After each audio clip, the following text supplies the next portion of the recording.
This is Survive the Nights, a survival game that launched in early access on December 21st, 2017. It promised a realistic, community-driven survival experience where players would work together to fortify buildings, manage resources, and survive against the undead.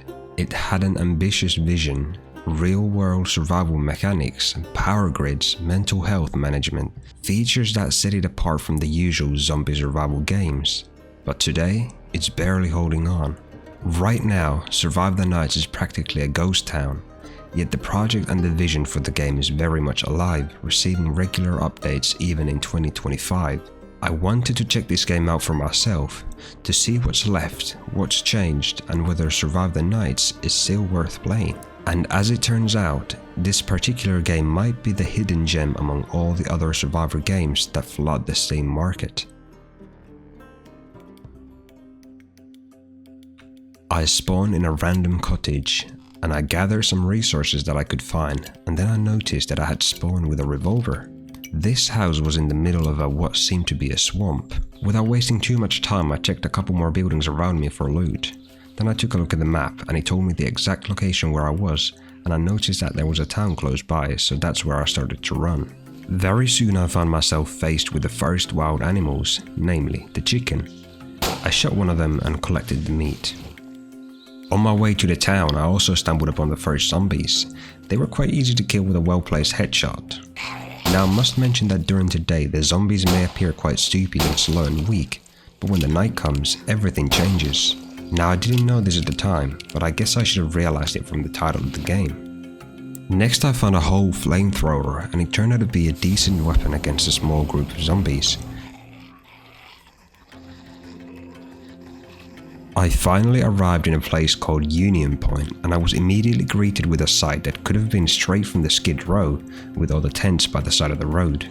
By now the sun was already going down, and this is where things started taking a turn for the worse. A horde of zombies on my ass, with more and more aggroing me as I ran through the streets.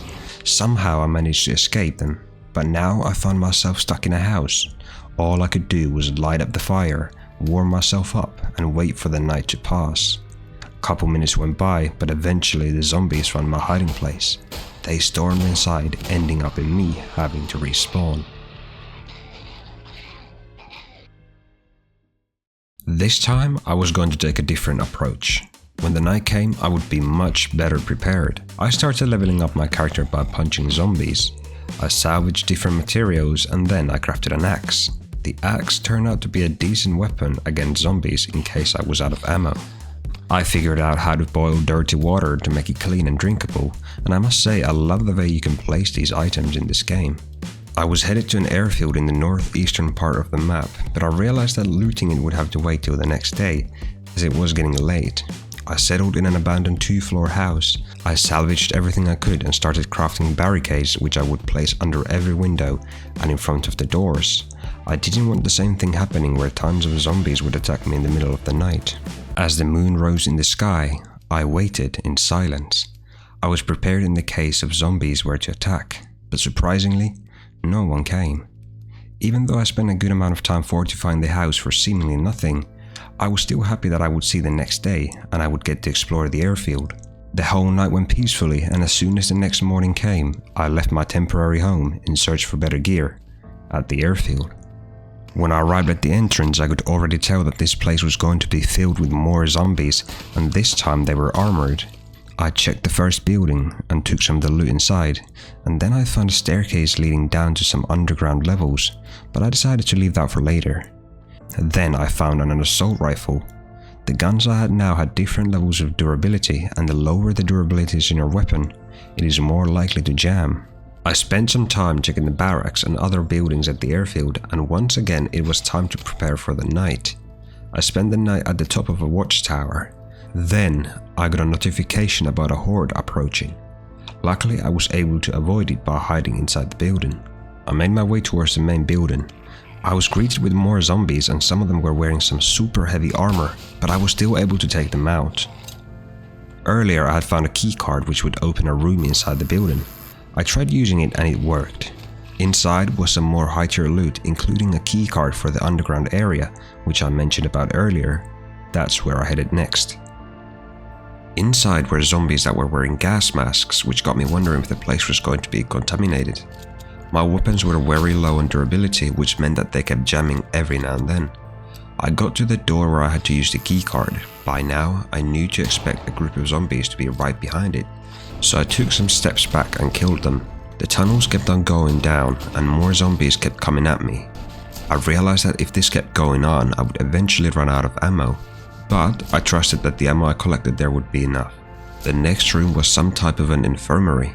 Now the zombies were starting to come from behind as well, so I had to pick up the pace and move deeper. To save some ammo for later, I occasionally switched to using my trusty axe. I found another room. Weirdly enough, there were multiple arcade games. I kept on moving for a little bit, but after what felt like I had reached the end, I decided to head back. I'm not sure if I had missed something, but the loot I found wasn't incredible. My ammo situation was really bad, and the zombies were coming at me from every direction. One thing I had completely forgotten was that during my time in the tunnels, the night had already come and the amount of zombies that spawned increased. I tried my best to avoid them, but every hit slowed me down. They blocked the doorways and sandwiched me in the tunnel, and that's where they eventually killed me. 2 nights I managed to survive until I met my end, which got me thinking, how hard would this game get if I were to survive, say, 10 or even 20 days? I guess it would make for an interesting challenge. Anyways, what do I think about this game after playing it for a little bit? Well, I think it's very promising.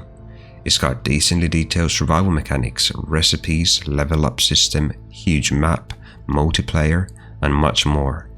The base building is something I didn't get to fully try out, but from what I've seen, it looks really cool. To be fair, I don't even think I experienced half of what this game has to offer. I guess it's one of those games that you can take as a challenge.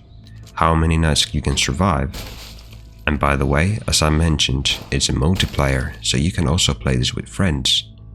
I seriously have no idea how this game has only about 100 players playing it during peak times. It's got lots of potential in my opinion, and I highly recommend it.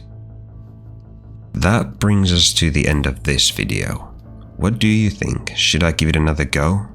A challenge where I try to survive as many nights as I can? Or will you be trying the game out yourself? Let me know in the comments. Also, tell me if you know any other underrated survival games that are worth trying out, and maybe I'll feature them in a future video. I feel like there are many games like this on the Steam market that deserve more recognition. Anyways, I'll see you in the next one. Peace.